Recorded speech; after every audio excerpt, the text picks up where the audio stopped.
A silence swept across the Indo-Pacific as two seemingly peaceful giants shook hands behind closed doors.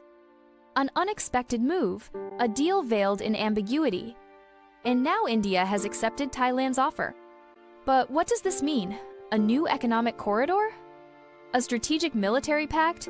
Or something far more seismic?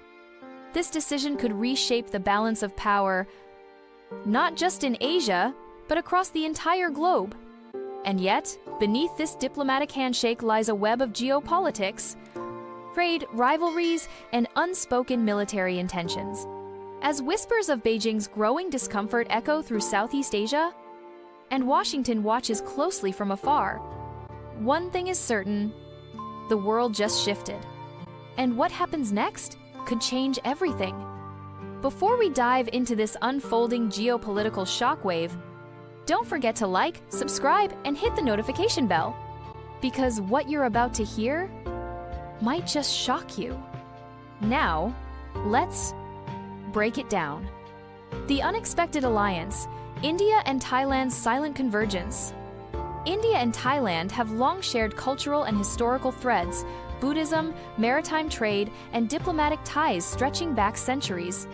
But until recently, their bilateral cooperation remained relatively quiet on the global stage. That changed with a bold proposal from Bangkok. Thailand invited India to become a full strategic partner in its visionary Land Bridge project, a game-changing infrastructure plan designed to reshape regional trade dynamics. The project aims to carve a direct overland corridor across the Kra Isthmus, connecting the Andaman Sea to the Gulf of Thailand. This new route offers a critical alternative to the heavily trafficked and strategically vulnerable Strait of Malacca, a choke point through which a significant portion of the world's trade currently flows. For India, this was more than a logistical opportunity. With China's maritime assertiveness rising in the South China Sea and the Indian Ocean, New Delhi saw the land bridge as a chance to enhance its regional footprint. It aligned perfectly with India's Act East policy and its ambitions to become a key player in Indo-Pacific connectivity. And so, India accepted quietly, but decisively, marking the beginning of a powerful new partnership with potentially transformative implications for Asia's geopolitical landscape. Thailand's offer is not merely about roads and ports, it's a calculated geopolitical signal-a-bold invitation to co-shape the future of regional power alignment. The Kra Canal versus the land bridge, why this matters. For years, the idea of the Kra Canal captured the imagination of geopolitical strategists. A man-made waterway slicing through Thailand's narrowest point would have revolutionized shipping, cutting thousands of kilometers from maritime routes and offering a direct shortcut between the Indian and Pacific Oceans. But the project never materialized. Security concerns, astronomical costs, environmental opposition, and fears of political fragmentation made it too risky. Instead, Thailand shifted focus to a more feasible solution: the land bridge project. Unlike the canal, the land bridge is a surface corridor linking two state-of-the-art deep sea ports via high-speed rail and multi-lane highways across the Kra Isthmus. Once completed, it's expected to handle more than 40 million tons of cargo annually, positioning Thailand as a logistics powerhouse. India's involvement elevates the project to global significance. It's no longer just Thailand's infrastructure dream, it's a critical artery for South Asian access to Southeast Asian markets. For India, it bypasses choke points like the Strait of Malacca and undermines China's control over maritime lanes in the Indo-Pacific. China's Belt and Road Initiative had long envisioned dominating Asian infrastructure. India stepping into the Kra zone means Beijing's plans are no longer uncontested. Military implications: bases, influence, and forward operating capacity. Though publicly framed as an economic corridor, the India-Thailand land bridge deal carries unmistakable military undertones. For India, this is not just about trade aids, about strategic depth. With planned port developments along Thailand's southern coastline, New Delhi gains a forward operating foothold mere miles from the vital Andaman Sea, a region that funnels much of China's energy and commercial imports. From this vantage point, India can monitor shipping lanes, track Chinese naval activity, and even stage rapid response deployments in the event of a crisis. These capabilities significantly strengthen India's maritime posture in the Indo-Pacific. India has already signed key defense logistics agreements with nations like Vietnam, Singapore, and Indonesia, creating a web of friendly access points throughout Southeast Asia. Now, Thailand's quiet inclusion in this matrix marks a turning point. It signals the formation of a strategic ARCA soft containment ring along China's vulnerable southern maritime flank. ASEAN's position: unity or fracture? Thailand's pivot toward India reverberates beyond bilateral ties, strikes at the heart of ASEAN's delicate balance. As a bloc, ASEAN has long prided itself on non-alignment and regional consensus, but Thailand's strategic alignment with India challenges that foundation. It introduces a clear tilt in the geopolitical scale of Southeast Asia. Countries like Cambodia and Laos, heavily reliant on Chinese investment, may view the move as a betrayal of ASEAN neutrality. Meanwhile, Vietnam and the Philippines, already leaning toward the US, and India for security guarantees in the South China Sea, quietly welcome the shift. The result? A growing ideological rift. ASEAN now faces an uncomfortable question. Can it maintain cohesion in an era of great power competition, or will it fracture into competing spheres of influence? Because Thailand's choice may be the first real test of ASEAN's geopolitical unity in decades. This could lead to a quiet fragmentation of Southeast Asian unity, something that China, India, and the West are watching closely. The Chinese response: pressure, diplomacy, and silent retaliation. In Beijing, Thailand's deal with India isn't just a strategic development, it's a direct challenge.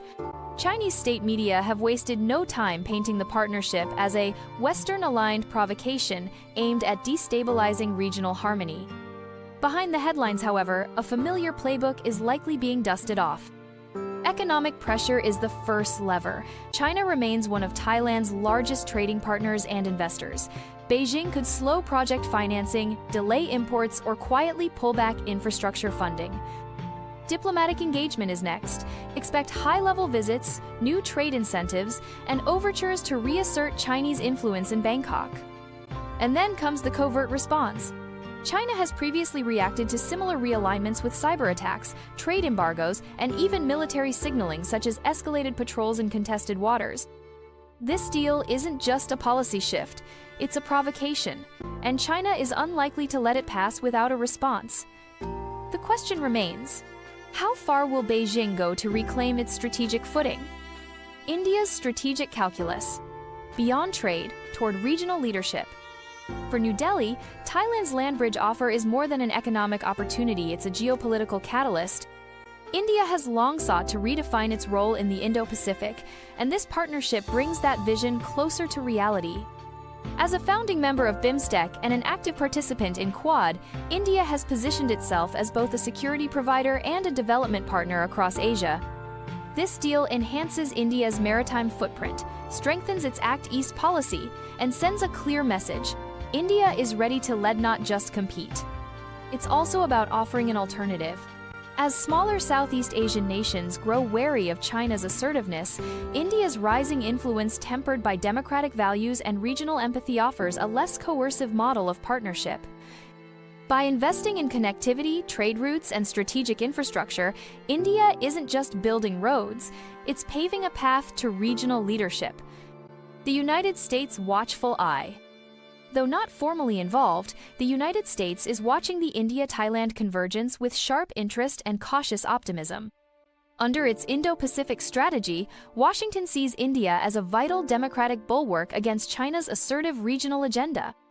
The new land bridge project, while framed as economic infrastructure, has clear geostrategic implications. By facilitating Indian access to Southeast Asia and bypassing choke points like the Strait of Malacca, the corridor aligns with U.S. interests in reducing Chinese maritime dominance. Thailand, as a long-standing U.S. treaty ally, is now effectively bridging India into America's broader Indo-Pacific framework. This trilateral alignment, subtle though it may be, could reshape regional power balances. Expect Washington to increase its engagement. Joint military exercises in the Andaman Sea, coordinated naval patrols, and even investment packages to strengthen infrastructure around the land bridge corridor. U.S. companies may seek stakes in logistics hubs or digital infrastructure supporting the project, further intertwining economic and strategic goals. At the same time, the US must tread carefully.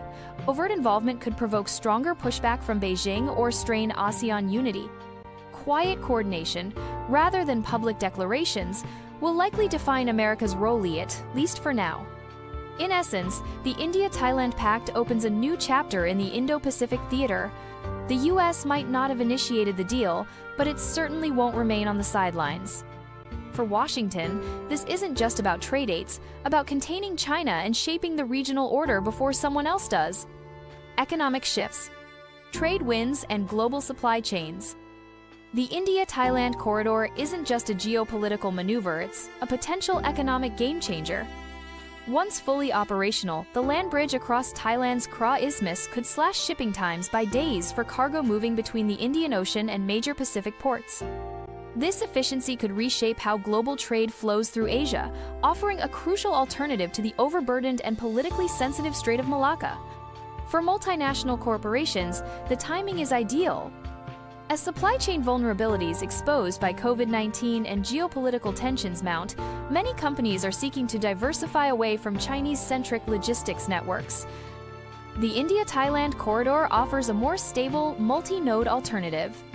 Indian ports like Mumbai, Chennai, and Visakhapatnam stand to benefit enormously. Analysts project up to a 30% increase in cargo traffic, bolstering India's bid to become a global manufacturing and export hub. Logistics firms, freight forwarders, and warehousing companies are already eyeing the opportunity. On the Thai side, the economic upside is equally compelling. Southern provinces such as Chumphon and Ranongwan's peripheral to Thailand's economic engine could experience rapid urbanization and foreign direct investment. The construction of deep-sea ports, highways, and rail lines will bring thousands of jobs, boosting local incomes and transforming rural communities into bustling economic zones. In the long run, this corridor could become the backbone of a new Indo-Pacific trade network cone that balances commerce, connectivity, and sovereignty in a region hungry for alternatives. Environmental and domestic backlash. Despite its promise, the India-Thailand corridor faces mounting resistance on multiple fronts.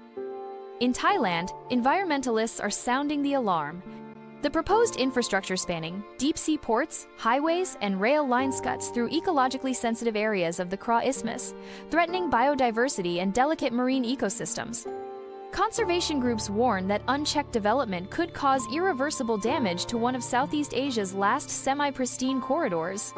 Indigenous and rural communities along the route are equally concerned. Many fear displacement, loss of livelihoods, and cultural erosion. Protests have begun in some southern provinces, with local leaders demanding greater transparency and environmental safeguards before construction begins. Politically, Thailand's parliament is deeply divided. Supporters of the deal tout it as a golden opportunity to transform the nation into a regional logistics powerhouse. Critics, however, view India's involvement and the project's geopolitical undertones as a dangerous entanglement that could jeopardize Thailand's long-standing policy of strategic neutrality. In India, the backlash is more subtle but growing. Opposition leaders question whether the Modi government is edging the country into a proxy battleground between the US and China. Concerns are rising about overextension militarily, economically, and diplomatically.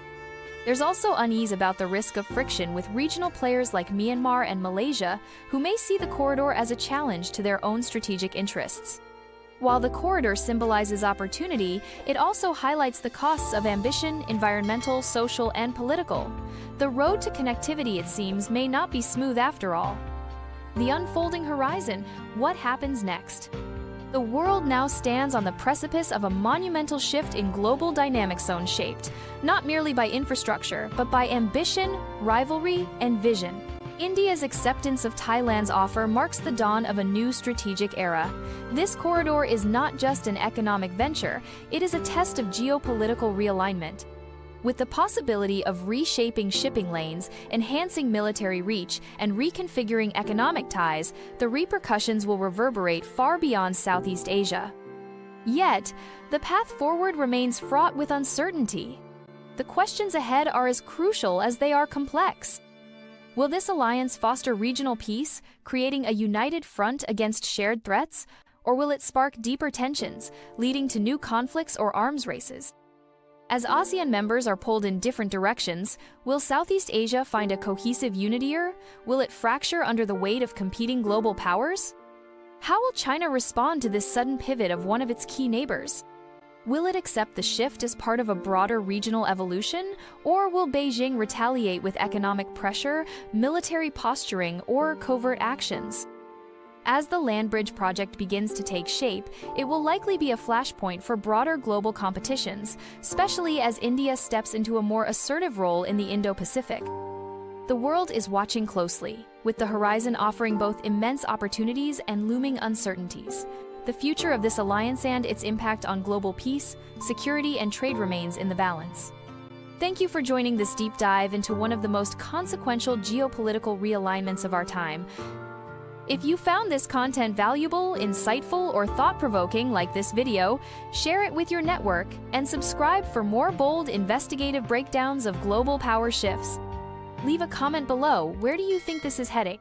Because the world is changing faster than ever.